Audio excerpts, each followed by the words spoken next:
నమస్తే అందరికీ. Welcome to భాగ్య వంటిల్లు. ఈరోజు మినప సున్నుండల రెసిపీతో మీ ముందుకు వచ్చేసానండి. చాలా ఈజీగా ఉంటుంది ఈ మినప సున్నుండలు. దీనికోసం ముందుగా మనం స్టవ్ ఆన్ చేసి స్టవ్ మీద కళాయి పెట్టుకుని కళాయి కొద్దిగా వేడైన తర్వాత మనం తీసుకునే క్వాంటిటీని బట్టి మినప సున్నుండలను బట్టి మినపప్పు తీసుకోవాలి. ఇక్కడైతే నేను 1.5 గ్లాసు నార్మల్ మినపప్పు తీసుకున్నానండి. అలాగే హాఫ్ గ్లాసు పొట్టు మినపప్పు తీసుకుంటున్నాను. సో ఈ పొట్టు మినపప్పుతో కూడా ఫుల్గా చేసుకోవచ్చు. అలా చేసుకుంటే మినప సున్నుండలు చాలా టేస్టీగా ఉంటాయి. కానీ నేను ఈ కాంబినేషన్లో ఎందుకు చేస్తున్నానంటే ఇంట్లో కొద్దిగా నాకు ఈ పొట్టు మినపప్పు క్వాంటిటీ తక్కువ ఉంది. అందుకనే ఈ కాంబినేషన్లో తీసుకున్నాను. సో ఈ మినపప్పుని మనం లో ఫ్లేమ్లో పెట్టుకుని ఎర్రగా వేయించుకోవాలి. ఇది మంచి అరోమా వస్తుందండి. ఖచ్చితంగా ఇది వేగడానికి 10 to 15 మినిట్స్ టైం పడుతుంది. పేషెన్స్గా ఫ్రై చేసుకోండి. సో ఇలా ఎర్రగా టర్న్ అయిన తర్వాత దీని కలర్ చేంజ్ అయ్యి మంచి అరోమా వచ్చిన టైంలోనే మనం ఇక్కడ 2 టీ స్పూన్స్ అండి, అంటే నేను 2 గ్లాసుల పప్పు తీసుకున్నాను కదా, మన పొట్టు మినపప్పు నార్మల్ మినపప్పుతో కలిపి దానికోసం 2 స్పూన్స్ రైస్ వేసుకున్నానండి. ఈ రైస్ వేయడం వలన మనకి మినప సున్నుండలు చేసుకుని తినేటప్పుడు నోటికి అంటుకోకుండా చక్కగా క్రంచీగా వస్తాయి.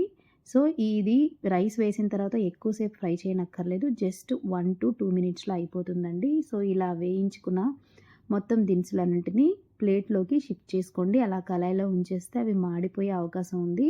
సో ప్లేట్లోకి షిఫ్ట్ చేసుకున్న తర్వాత దీన్ని పూర్తిగా చల్లారి పెట్టుకోవాలి. ఇది పూర్తిగా చల్లారి పెట్టుకున్న తరువాతనే మిక్సీ పట్టించుకోవాలండి. సో ఇక్కడ నాకు పప్పు అంతా చక్కగా చల్లారిపోయిందండి. చూసారా? ఈ విధంగా మీరు కన్ఫర్మ్ చేసుకోండి. బాగా చల్లారిపోయిన పప్పుతో మాత్రమే మనం మిక్సీ పట్టించాలి. అలాగే ఇదే పప్పులోని నేను 2 నుంచి 3 ఇలాచీ కూడా యాడ్ చేసుకుంటున్నానండి. సో విడిగా దంచుకునే దానికన్నా పప్పుతో పాటు అది మనకి మిక్సీ పట్టించేసుకోవచ్చు కాబట్టి మెత్తగా పౌడర్ అయిపోతుంది. సో ఈ పప్పులోనే నేను యాలక్కాయలు కూడా 3 వేసి చక్కగా మిక్సీ పట్టించుకోవాలండి. సో మిక్సీ పట్టించుకునేటప్పుడు ఇది మరీ మెత్తగా చేసుకోకండి. అంటే ఇష్టం ఉన్నవాళ్ళు మెత్తగా చేసుకోండి, కానీ కొంచెం బరకగా చేసుకుంటే మినప సున్నుండలు చాలా బాగుంటాయి. సో అక్కడక్కడ క్రంచీగా తగులుతూ తినడానికి నోటికి బాగుంటుందండి. కాబట్టి నేనైతే బరకగా పట్టించుకున్నాను. వద్దు అనుకునే వాళ్ళు మెత్తగా ఫైన్ పేస్ట్ చేసుకొని చక్కగా చేసుకోండి. సో ఈ విధంగా బరకగా చేసుకున్న పౌడర్ని ఒక లోతు బౌల్ కొంచెం వెడల్పుగా ఉన్న దాంట్లో వేసుకోండి. మిక్సీ పట్టించినప్పుడు కొద్దిగా పిండి వేడెక్కుతుంది కదా, ఆ వేడి చల్లారడానికి నేను 1 మినిట్ సరిపోతుంది. ఒక్కసారి అటు ఇటు కలిపి దాన్ని స్ప్రెడ్ చేస్తే చల్లారిపోతుంది. సో ఇలా స్ప్రెడ్ చేసిన మినపప్పు పౌడర్లో మనం ఇప్పుడు 2 గ్లాసుల మినపప్పు తీసుకున్నాను కదండి, ఈ 2 గ్లాసులకి 1 గ్లాస్ అండి బెల్లం తీసుకుంటున్నాను. కాస్త స్వీట్ ఎక్కువ తినేవాళ్ళు మరొక హాఫ్ గ్లాస్ యాడ్ చేసుకోవచ్చు. సో ఈ విధంగా బెల్లాన్ని యాడ్ చేసుకుని మెత్తగా పౌడర్తో కలిపి ఆ పొడిగా అయినంత వరకు కలుపుకోవాలి. మీరు బెల్లం మినపప్పు ఒకేసారి పట్టిస్తే మెత్తగా దగ్గరికి అయిపోతుందండి. సో అలా కాకుండా మీకు విడివిడిగా పౌడర్లా కావాలంటే ఇలాగే చేసుకోవాలి. సో పౌడర్లో మొత్తం బెల్లాన్ని అంతటినీ కలిపిన తరువాత చూసారా, చిన్న చిన్న ముక్కలుగా అక్కడక్కడ ఉండిపోయాయి కదా. సో దీనికోసం మనం మళ్ళీ ఒకసారి మిక్సీలో వేసి ఒక్కసారి మిక్సీ పట్టిస్తే మనకి ఫైన్ పౌడర్ వచ్చేస్తుందండి. సో చూసారా, ఇదిగో చిన్న చిన్న ముక్కలు అక్కడక్కడ ఉండిపోయి, ఇది నేను బెల్లం దిమ్ము నుంచి తురుముకున్న బెల్లం అండి. సో బెల్లం పౌడర్ వేయలేదు. అలా తురుముకున్న బెల్లానికి అక్కడక్కడ ముక్కలు ఉంటాయి కాబట్టి ఈ విధంగా నాకు ముక్కలు కనిపిస్తున్నాయి. సో ఆ ముక్కలు కూడా మనకి పౌడర్లా అయిపోవాలంటే ఈ విధంగా పిండిలో మిక్స్ చేసుకుని మిక్సీ పట్టించుకోవాలి. సో ఇలా మిక్సీ పట్టించుకున్న తర్వాత ఆ బెల్లం కూడా చక్కగా పౌడర్తో మిక్స్ అయిపోయి దగ్గరకు అవ్వకుండా చక్కగా అది కూడా పౌడర్లా అయిపోతుంది. చూసారా, ఈ విధంగా మనకి పౌడర్ రెడీ అవుతుంది. ఇలా రెడీ అయిన పౌడర్ని ఒక్క సెకండ్ ఇందాకలాగేనండి వేడెక్కుతుంది కాబట్టి ఒక్కసారి అటు ఇటు మనం కలుపుకుని దీంట్లో మనం నెయ్యి మిక్స్ చేసుకోవాల్సి ఉంటుంది. నెయ్యిని మాత్రం ముందుగా మరిగించుకోండి. మరిగించిన నెయ్యిని వేసుకుంటే, మీరు చల్లటి నెయ్యి వేస్తే మీకు లడ్డు ఫామ్ అవ్వదండి. మరిగించుకున్న నెయ్యి వేసి వేడిగా ఉండేటప్పుడే మనం లడ్డు చుట్టుకోవాలి. సో ఇది 3 గరిటెలు కాచిన నెయ్యి వేస్తున్నానండి.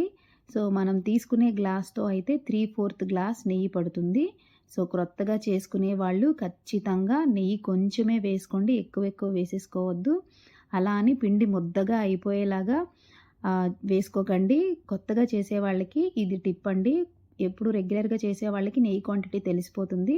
సో కొత్తగా చేసేవాళ్ళు మాత్రం నెయ్యి ఒకేసారి వేసుకుంటే పిండంతా వేస్ట్ అయిపోతుందండి, దగ్గరికి అయిపోతుంది. ఎప్పుడు బాగా చేతికి అంటుకునేలా కాకుండా అలా పొడి పొడిగా ఉండేటట్లే నెయ్యి వేసుకోవాలి. సో నెయ్యి వేసిన వెంటనే చేతులు పెట్టేయకుండా చుట్టూ ఉన్న పిండిని దాంట్లో వేస్తూ కలుపుకోవాలి, లేకపోతే చేతులు కాలుతాయి. సో అలా గోరువెచ్చగా ఉండంగానే పిండంతటిని బాగా కలుపుకొని మనం లడ్డూలు చుట్టేసుకోవడమేనండి.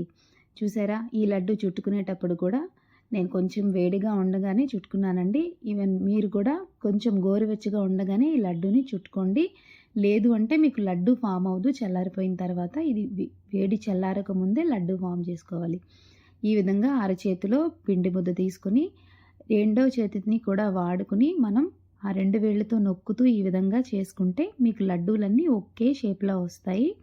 చాలా బావుంటాయి. నచ్చిన వాళ్ళు ఇక్కడ డ్రై ఫ్రూట్స్ కూడా వేసుకుంటారు. కాకపోతే మినప సున్నుండలకి డ్రై ఫ్రూట్ వెయ్యరు. కానీ ఇప్పుడు అందరూ డ్రై ఫ్రూట్స్ కామన్‌గా వేస్తున్నారు కాబట్టి నచ్చిన వాళ్ళు ఇక్కడ డ్రై ఫ్రూట్స్ కూడా చిన్న ముక్కలుగా తీసుకుని వేసుకోవచ్చు. సో ఈ విధంగా ఒక చేతితో చుడుతూ రెండో చేతి సపోర్ట్ తీసుకుంటూ మొత్తం లడ్డూలన్నీ చుట్టుకుని మనం సర్వ్ చేసుకోవడమేనండి. చాలా ఈజీగా ఉంది కదా మినప సున్నుండలు. ఫస్ట్ టైం అయితే నాకు మినప సున్నుండలు చేయడం అంటే చాలా పెద్ద టాస్క్ అండి. అమ్మ బాబోయ్! మినప సున్నుండలా ఎవరు చేస్తారా అని అనిపించేది. కానీ ఇప్పుడున్న జనరేషన్‌లో మనకి అన్ని వంటలు ఈజీగా తెలిసిపోతున్నాయి. ఈజీగా చేసుకోగలుగుతున్నాం. సో నేను మొదటిసారి చేసినప్పుడు భయపడుతూ చేశానండి. తర్వాత నాకు అలవాటైపోయింది. ఇప్పుడు ఎలాంటి వంటైనా ఈజీగా చేయగలుగుతున్నాను. కాబట్టి ఏదైనా ప్రాక్టీస్. సో లడ్డూలు చేయడం రాని వాళ్ళు కూడా ఈ విధంగా రెండో చేతి సపోర్ట్ తీసుకొని చక్కగా చుట్టుకుంటే ఈజీగా చేసుకోవచ్చు. మరి ఫస్ట్ టైం ఎవరైనా మీలో ఈ వంట ట్రై చేస్తే నాకు కామెంట్ పెట్టడం మర్చిపోకండి. మీకెలా కుదిరిందో ఖచ్చితంగా నాకు చెప్పండి. నా ఛానల్ ఎవరైనా ఫస్ట్ టైం చూస్తే ప్లీజ్ లైక్ చేయండి, షేర్ చేయండి, సబ్స్క్రైబ్ చేసుకోండి. మరిన్ని వంటల కోసం నాకు కామెంట్ పెట్టండి. ఖచ్చితంగా ఈ వీడియో చూసి ఎవరైనా ఫస్ట్ టైం మినప సున్నుండలు చేస్తే మాత్రం మీకెలా కుదిరిందో నాకు కామెంట్ పెట్టడం అస్సలు మర్చిపోకండి. తప్పకుండా పెడతారు కదూ. ఇది బెల్లంతో, పంచదారతో కన్నా బెల్లంతో చేసుకుంటే చాలా బాగుంటాయి. బెల్లం మినప సున్నుండలు చాలా హెల్దీ కూడా. ప్రతి ఇంటిలో ఖచ్చితంగా రోజుకొక మినప సున్నుండ తింటే చాలా హెల్దీగా ఉంటారండి. ఇంకెందుకు ఆలస్యం, మీరు కూడా హెల్దీ